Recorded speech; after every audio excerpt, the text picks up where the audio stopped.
Bonjour Yvan et bonjour à tous.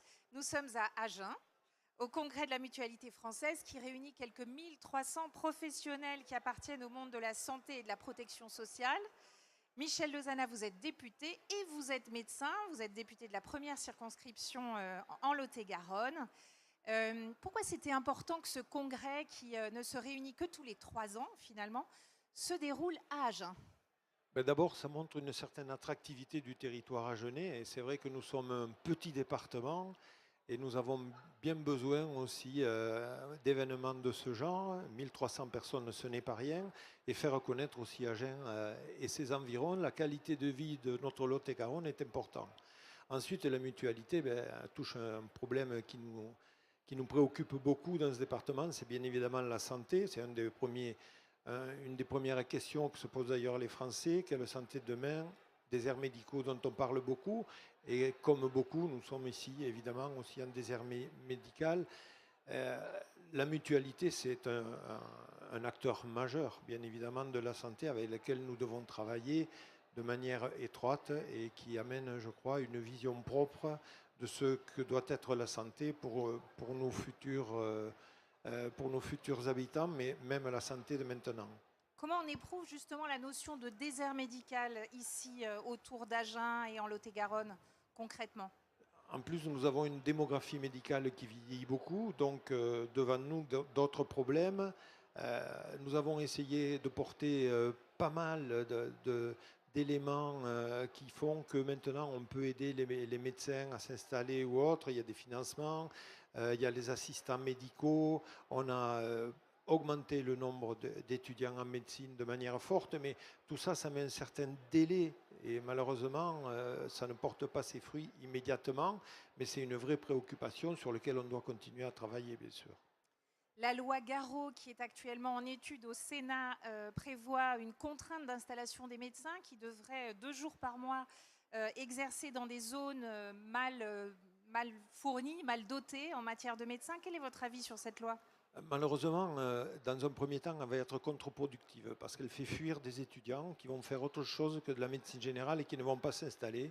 Ils vont aller faire de la médecine salariée ou autre. Donc moi, je suis et j'étais dans l'hémicycle contre cette loi parce que dans un premier temps, à court terme, elle est contre-productive, nous le savons. D'ailleurs, elle sera très difficile à mettre en place, sachez-le.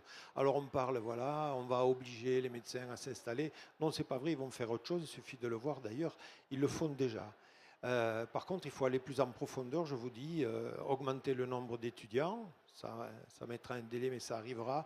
La délégation de tâches qu'on va donner maintenant, vous savez que le Sénat va valider une loi pour les infirmières, pour qu'elles aient certaines prérogatives qui sont portées par les médecins actuellement.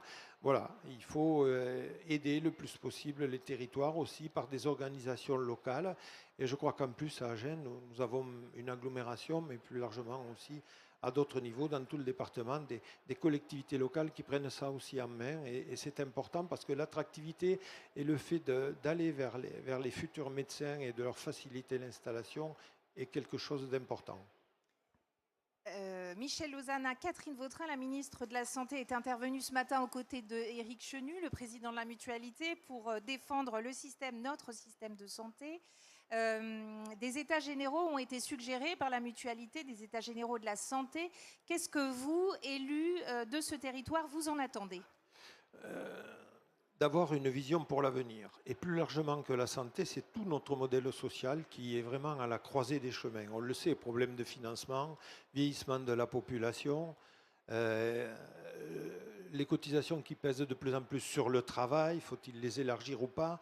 On voit bien que nous avons besoin vraiment d'une réflexion beaucoup plus large, la pluriannualité peut-être aussi, la vision pluriannuelle des financements, puisque nous sommes soumis au PLFSS qui est annualisé. Bon, on voit bien que les problèmes demandent une réflexion qui est en fait globale, parce que nous sommes à la croisée des chemins avec des difficultés très fortes, un déficit très important, des finances de l'État qui ne sont pas très brillantes, et donc on doit prendre tout ça en compte et porter devant la population un vrai débat. Quelle prise en charge nous voulons et quels vont être les moyens qu'on va mettre en face? Ça ne sera pas facile, mais je crois qu'il faut absolument débuter déjà cette réflexion. Merci Michel Lozana. Merci à vous.